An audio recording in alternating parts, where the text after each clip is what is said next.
नमस्ते जी। स्वास्थ्य रक्षा कार्यक्रम में आज हम चर्चा करते हैं हमारे ओजस्वी तेजस्वी मुखमंडल के लिए, कांतिमय त्वचा के लिए और जो कील मुहासे झाइयाँ और इसी प्रकार से जो झुर्रियाँ पड़ जाती हैं, पिंपल्स रिंकल्स आदि के लिए, जो युवाओं के लिए विशेष रूप से हीन भावना से ग्रसित होने का कारण बन जाता है, ऐसी समस्याओं का समाधान करने के लिए आज हम चर्चा करते हैं। तो इसमें सबसे पहले कारण क्या है? जो भी ये आपके पिंपल्स निकलते हैं, त्वचा जो है वो बिल्कुल ऐसे लगती है जैसे बुढ़ापा छाया हुआ है, वृद्ध जैसी लगने लग जाती है, झुर्रियाँ पड़ जाती हैं, आंखों के पास घेरे से बन जाते हैं, ऐसे ही मुहासे निकलते हैं, तो चमक नहीं है। तो ये सब कारण किस किस कारण है, ये हमने जानना पड़ेगा। तो सबसे पहले जो कारण हैं उनको जानेंगे और उसका फिर निवारण कर देंगे, तो इस समस्या से हम छुटकारा पा जाएंगे। सबसे पहले जो कारण बनता है वो है हमारा आहार संबंधी जो नियम हैं उनका हम अतिक्रमण करते हैं, उल्लंघन करते हैं। दूसरा कारण है निद्रा का। तीसरा कारण है संयम का जीवन न होना और चौथा कारण है श्रम का अभाव। ये चार मुख्य कारण हैं। पहले कारण में आहार जो है वो हमें कब लेना चाहिए, कितनी मात्रा में लेना चाहिए और कैसा होना चाहिए, इन सब प्रश्नों का उत्तर हमारे पास होना चाहिए। हमारी प्रकृति के अनुसार हम आहार लें। यदि हम अम्लीय और क्षारीय आहार को एक संतुलन में लेते हैं, हमारी बॉडी में 80% क्षारीय भोजन चाहिए, 20% अम्लीय भोजन चाहिए आहार में, और यदि हमारी अम्लीय भोजन की मात्रा अधिक हो जाती है तो हम त्वचा संबंधी रोग ही नहीं अनेक रोगों से ग्रसित हो जाते हैं। तो इसमें ध्यान रखें कि हमारा जो आहार है उसमें 80% क्षारीय होना चाहिए।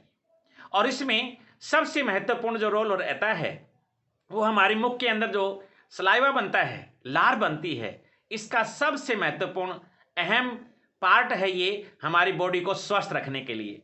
तो ज़्यादा से ज़्यादा जब हम भोजन को खूब चबा चबा करके करते हैं तो ज़्यादा से ज़्यादा सलाइवा मिलता है, उसके अंदर लार मिलती है, तो वो लार जो है वो क्षारीय होती है और वो जा कर के एसिड को समाप्त कर देती है, न्यूट्रल कर देती है। तो इससे क्या होता है कि हमारे जो 3 प्रकार की जो प्रकृति है वो संतुलित हो जाती है। तो इसलिए हम ध्यान दें, भोजन को कहते हैं ना, रुचे सो पचे, रुचिकर भोजन होना चाहिए, सात्विक संतुलित शुद्ध होना चाहिए और इसमें अधिक से अधिक हमारे जो 6 रस हैं, षड रस हैं, उनका संतुलन रहना चाहिए। अब अधिकतर अधिक मीठा खा रहे हैं, अधिकतर बहुत चटपटा और तीखा खा रहे हैं, बच्चे ज़्यादा इसी को पसंद करते हैं, तो फिर दूसरे जो रस हैं उनका अभाव रह जाता है, तो ये भी आगे चल कर बीमारी का कारण बनता है।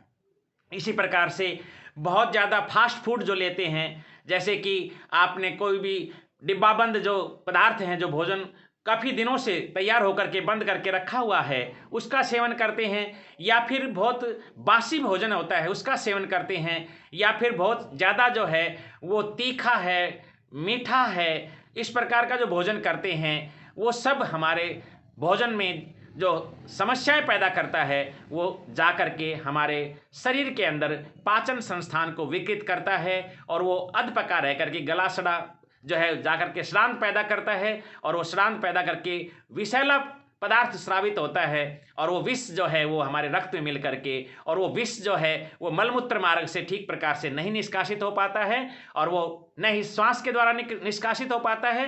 तो अंत में फिर ये त्वचा को वो काम करना पड़ता है और वो त्वचा के रूप में बाहर जब निकलता है विजातीय तत्व, वो जो है त्वचा संबंधी रोगों के रूप में उभर करके आता है। और ये त्वचा संबंधी जो रोग हैं, जो सोराइसिस आदि है, इतने भयंकर रोग हैं, ये बहुत ही जटिल रोग हैं, इनसे छुटकारा पाना फिर दूभर हो जाता है। इसलिए हम सावधानी रखें कि हम सबसे पहले अपने आहार को ठीक करें, बेमेल भोजन ना करें। दूध अचार ले रहे हैं, इसी प्रकार से ठंडा गर्म ले रहे हैं, बहुत अधिक ठंडा ले लिया, बहुत अधिक गर्म ले लिया, साथ साथ में बहुत देर से भोजन कर रहे हैं, वो जाकर के विकृति ही पैदा करता है। इसी प्रकार से खूब चबा चबा करके भोजन नहीं कर रहे हैं, इसी प्रकार से हमारे भोजन के अंदर रसाहार है, फलाहार है, अंकुरित है, जो क्षारीय अधिक है वो हमें लेना चाहिए। इसी प्रकार से हम सब ध्यान रखें कि जो शराब है, अंडे है, मांस है, मदिरा है, मछली है, और ये जितने भी बर्गर है, पिज़्ज़ा है, और ये समोसे हैं, पकोड़े हैं, और ये इसी प्रकार से आगे चल कर के बिस्कुट है, ब्रेड है और नमकीन है, बहुत सारा जो तीखा बाजार का जो भोजन है, रेडीमेड जो भोजन मिलता है वो चल कर के, जैसे कोल्ड ड्रिंक्स है, चाय है, ये बहुत ज़्यादा उत्तेजक और तीखा जो पदार्थ हम खाते हैं वो चल करके आगे हमारे शरीर के लिए भी अनेक रोगों का कारण बनता है, और वो त्वचा के साथ हमारे को दिखाई पड़ता है, क्योंकि हम जो भी अंदर डालते हैं, जैसे कि दूध है, दूध को जब हम अच्छी प्रकार से गर्म करते हैं तो उसके ऊपर मलाई आती है, तो ठीक प्रकार से जब पचन होता है उस समय पचन होने के पश्चात जो हमारे भोजन का क्षार है वो हमारे सीधा चेहरे के ऊपर दिखाई पड़ता है, स्किन के ऊपर दिखाई पड़ता है। तो हमारी स्किन जो है मलाई जैसी होनी चाहिए, एकदम बिल्कुल ना ज़्यादा बहुत तेलीय होनी चाहिए, ना बहुत ज़्यादा शुष्क होनी चाहिए। कईयों की तो ऐसी हो जाती है जैसे उसके ऊपर कुछ भी हम नखून आदि से लिख सकते हैं, ऐसी सूख जाती है, तो ऐसा भी नहीं होना चाहिए। तो इसके लिए सबसे पहले हमने ध्यान रखना है भोजन के ऊपर, समय पर भोजन करें, खूब चबा चबा करके करें, रुचिकर भोजन होना चाहिए, संतुलित भोजन होना चाहिए, सात्विक होना चाहिए, उचित समय पर करना चाहिए, और हम सब इस बात का ध्यान रखें कि ज़्यादा मात्रा में ना खाएं, अल्प मात्रा में जितनी आवश्यकता है उतना ही भोजन लें। ओवर ईटिंग भी हमारे अपच का बहुत बड़ा कारण बनता है, और ये आगे चल करके बहुत सारे चर्म रोगों में कन्वर्ट हो जाता है। इसलिए आज भारत के अंदर ही नहीं, पूरे विश्व के अंदर पूरे ओवर ईटिंग के इतने रोग हैं, इतनी समस्याएं से ग्रसित हो रहा है मनुष्य, कि वो मोटापे से ग्रसित हो रहा है, वो हार्ट की डिजीज हो रही हैं, वो घुटनों का दर्द हो रहा है, वो आगे चल करके डायबिटीज का शिकार हो रहा है, बहुत सारी एक के बाद एक रोग उत्पन्न हो रहे हैं। इसलिए हम ओवर ईटिंग से बचें, कम खाएं, खूब चबाएं। जितना आप अधिक चबाएंगे भोजन को उतना ही वो हमारे शरीर का अंग बनेगा, क्योंकि कहा जाता है कि दांतों का काम आंतों से नहीं लेना चाहिए, आंतों का काम आंतों से लें, दांतों का काम दांतों से लें। तो पूरा अच्छी प्रकार से हम पीस करके अच्छी तरह से लिक्विड बना करके भोजन को कहते हैं पीना चाहिए, भोजन को खाने की बजाय, और पानी को खाना चाहिए, ऐसे सिप सिप करके पानी को पीना चाहिए, और भोजन को बिल्कुल लिक्विड करके अंदर भेजेंगे तो हमारे वो शरीर का अंग बनेगा, और वो पाचन संस्थान हमारा ठीक रहेगा।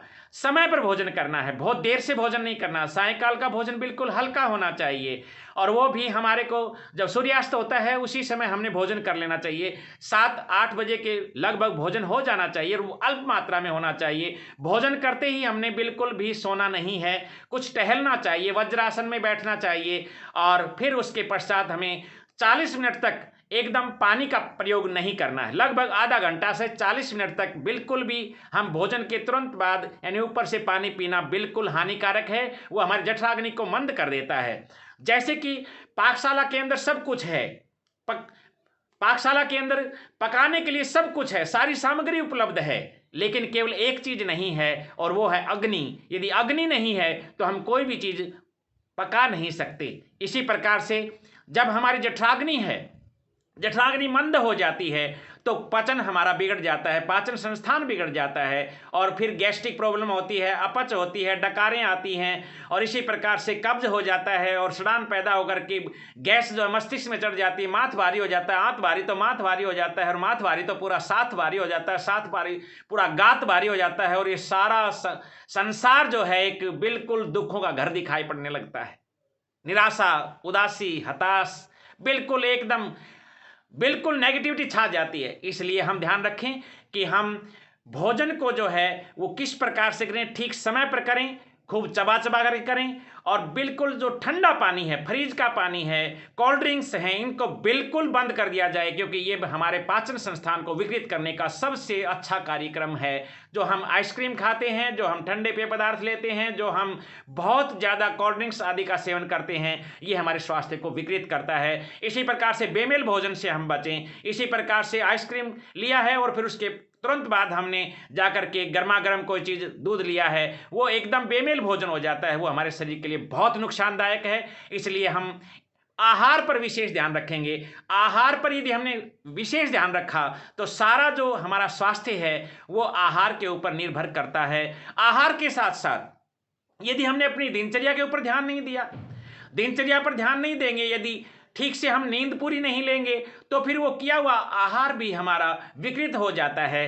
अर्थात जो जल्दी उठ जाएगा, उठ करके माता पिता गुरुजनों से आशीर्वाद पाएगा, ताज़ा जल पीकर दूर घूमने जाएगा, दातुन करता आएगा, कसरत का नियम निभाएगा, ताज़ा जल से नहाएगा, प्राणायाम करता जाएगा, व्यायाम करता जाएगा, भूख रख कर खाएगा, प्रभु के गुण गाएगा, स्वाध्याय करता जाएगा, ये 8 नियम निभाएगा, कोई रोग पास नहीं आएगा। यदि भूल चूक से आएगा तो मुंह फुड़वा कर जाएगा, कोई रोग आ ही नहीं सकता है। तो हमारी दिनचर्या भी एक बिल्कुल, हमारा डेली रूटीन है वो बिल्कुल व्यवस्थित होना चाहिए। हमारी जो लाइफस्टाइल है उसको हमने पूर्ण व्यवस्थित ढंग से करना है। तो इसमें हम early to bed early to rise makes a man healthy और वाइज, जल्दी सोवे जल्दी उठे तनिक नहीं दुख पावे, बल बढ़े बुद्धि बढ़े बहुत अधिक धनुष के घर आवे। इसलिए हमने जल्दी सोना है और जल्दी उठना है। 9-10 के बीच में सो जाना है और 4-5 के बीच में उठ जाना है प्रातःकाल। तो हमारे जो दिनचर्या है वो ठीक प्रकार से होगी और हम जो विजातीय तत्व हैं वो प्रातःकाल 4-5 बजे के लगभग हमारे यूरिन ब्लैडर में और अमाशय से मलाशय में सारा जो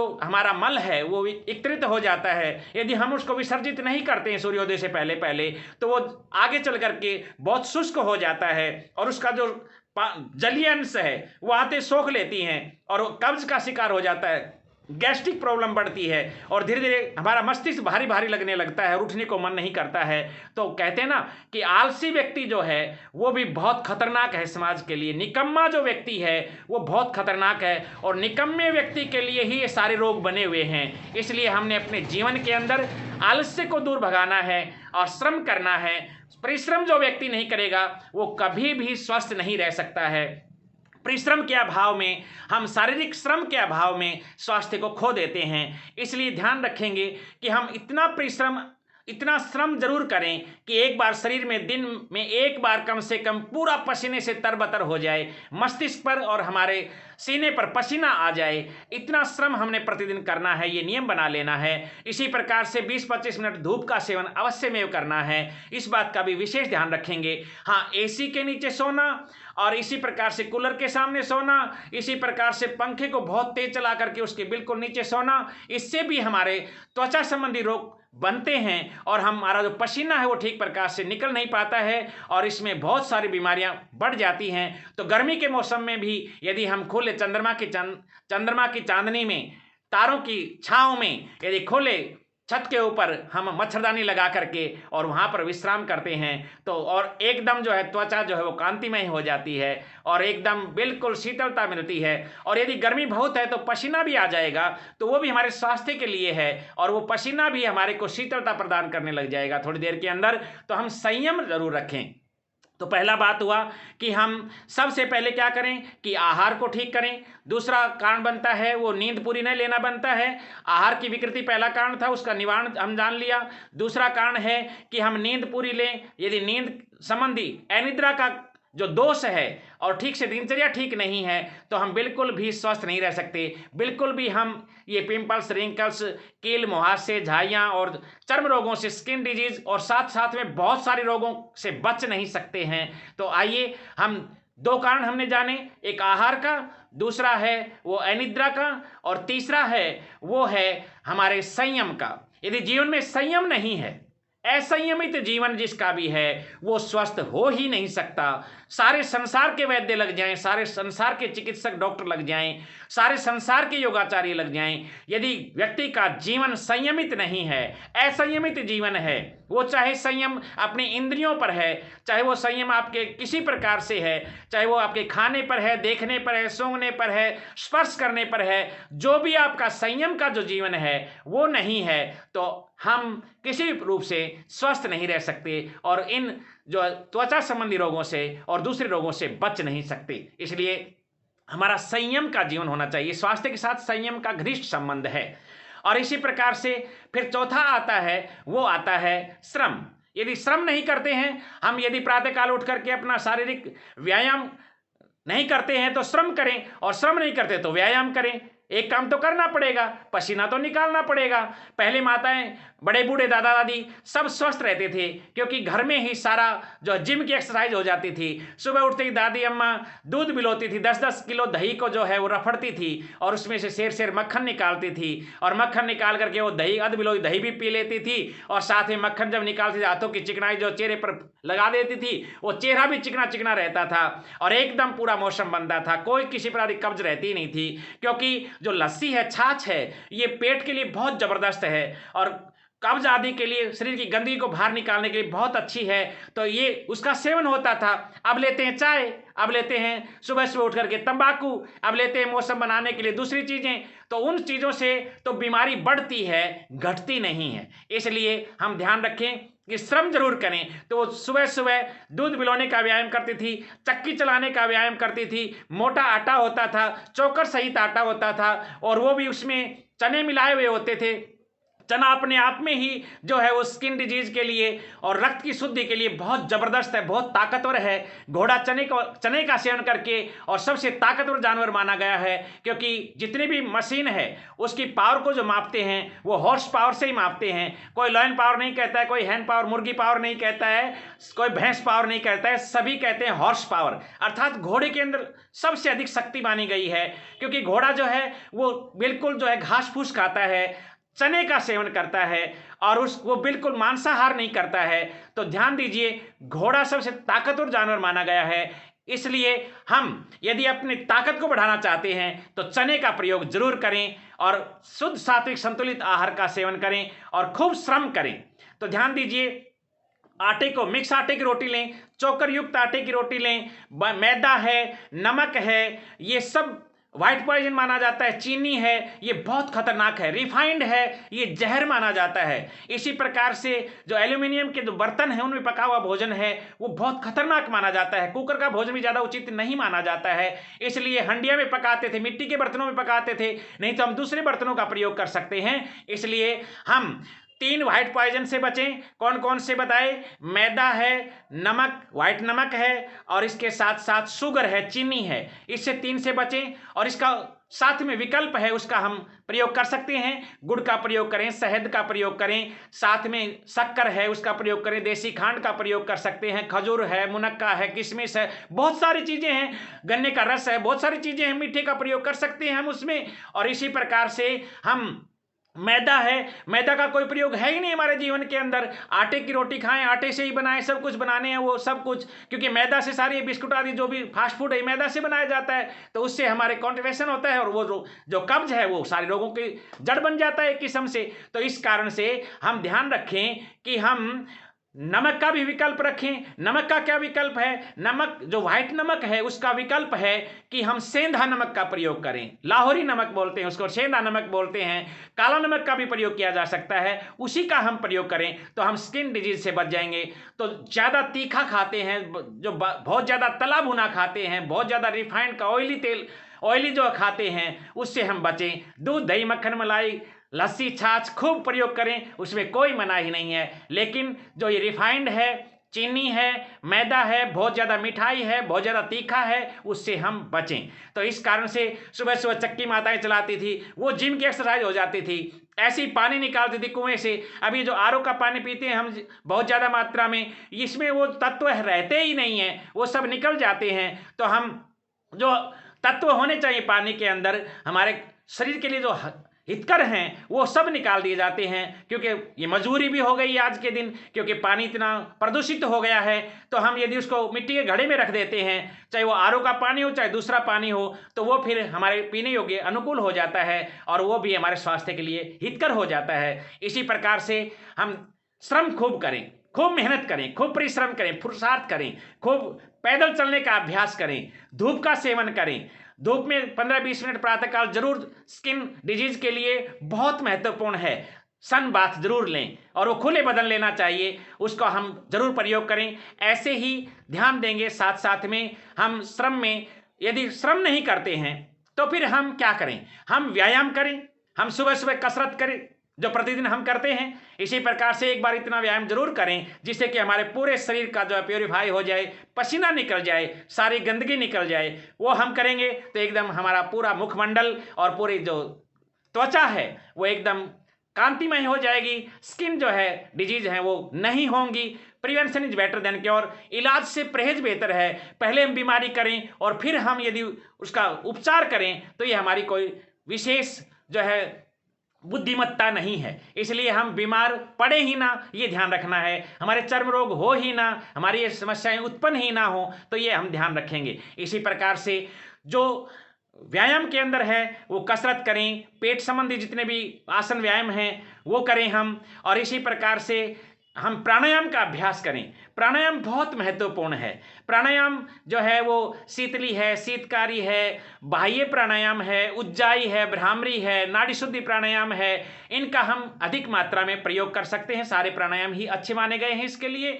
लेकिन जो शीतली, शीतकारी, उज्जाई आदि जो प्राणायाम है, जो नाड़ी शुद्धि जो प्राणायाम है, ये शीतल प्राणायाम है, ये बहुत अच्छे माने गए हैं। इनका हम ज़्यादा हम जो है करने का अभ्यास करें, ज़्यादा करें, इसको ज़्यादा मात्रा में करें। और ग्रीष्म ऋतु में इनका बहुत ज़्यादा महत्व है। जिन्हों कफ प्रकृति है और शरद ऋतु है वो उसमें ज़्यादा इसको नहीं करते हैं। इसी प्रकार से प्राणायाम के साथ साथ हम जब सुबह सुबह स्नान करते हैं तो उस समय खूब एक सूती तौलिए से, सूती कपड़े से अपनी बॉडी को पूरा रगड़ें।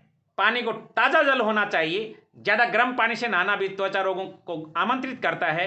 तो हम क्या करें, और सिर पर तो भूल करके भी गर्म पानी नहीं डालना है, ठंडा पानी ही डालना है। क्योंकि कहा गया है पैर गर्म पेट नरम सिर ठंडा, बीमारी आए पास तो मारो डंडा, डॉक्टर का नहीं चलेगा फंडा।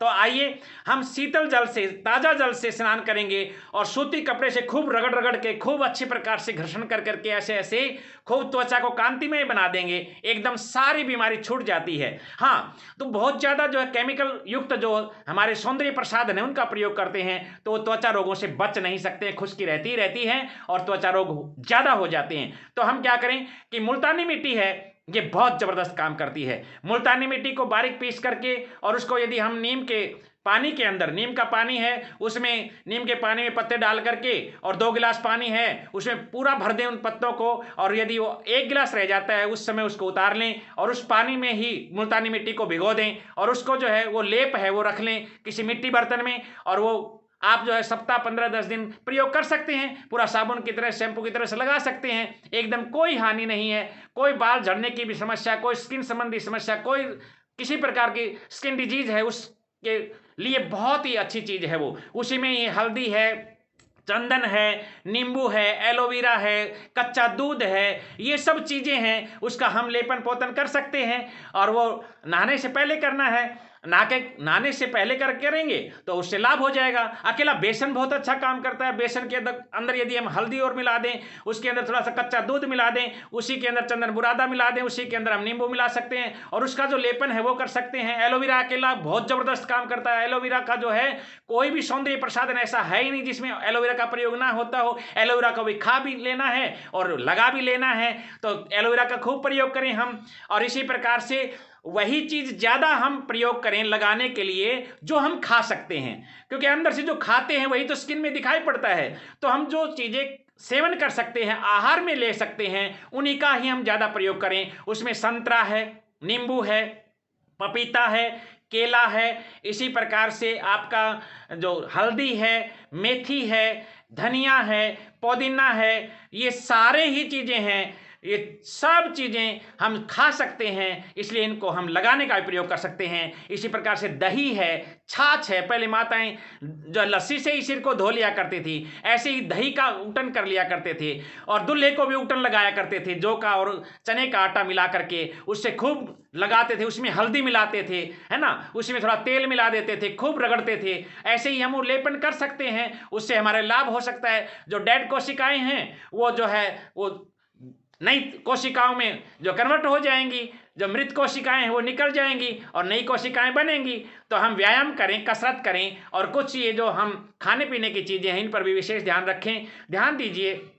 इसी प्रकार से भस्त्रिका प्राणायाम है, अनुलोम विलोम प्राणायाम है, बहुत जबरदस्त काम करता है। आसनों में जो पेट से संबंधित है, जैसे पवन मुक्त आसन है, बहुत जबरदस्त काम करता है। पवन मुक्त आसन को खूब अच्छी प्रकार से सीख करके पहले दाएं पैर से, फिर बाएं पैर से, और फिर दोनों पैरों से उसका अभ्यास हमने करना चाहिए। इसी प्रकार से हलासन है, इसी प्रकार से आपका सर्वांग आसन है, शीर्षासन है, इन आसनों का हम प्रयोग करें। उत्तान पाद आसन है, और इसी प्रकार से पेट से संबंधित जो आसन है उनका हम प्रयोग कर सकते हैं। ऐसे ही जल नेति है, ऐसे ही सूत्र नेति है, तेल नेति है, उसका भी हम प्रयोग करें, जिससे कि हमारे जो किसी प्रकार का जो मल बढ़ गया है, किसी प्रकार का कफ बढ़ गया है, उसको भी हम निष्कासित करें। इसी प्रकार से संतरा है, किन्नू है, नींबू है, ये जो खट्टे मौसमी है, खट्टे रसदार फल है, ये बहुत जबरदस्त काम करते हैं, इनका भी हम अधिक मात्रा में सेवन करें। जो संतरे का छिलका है, संतरे को खाएं, उसका रस लें, और उसका जो छिलका है उसको हम बारीक छाया में सुखा कर कूट पीस करके और उसके उटन बना सकते हैं। इसी प्रकार से पुदीना है, पुदीने की पत्तियों को रगड़ करके उसको लगा सकते हैं, उसकी चटनी खा सकते हैं। इसी प्रकार धनिया का प्रयोग कर सकते हैं।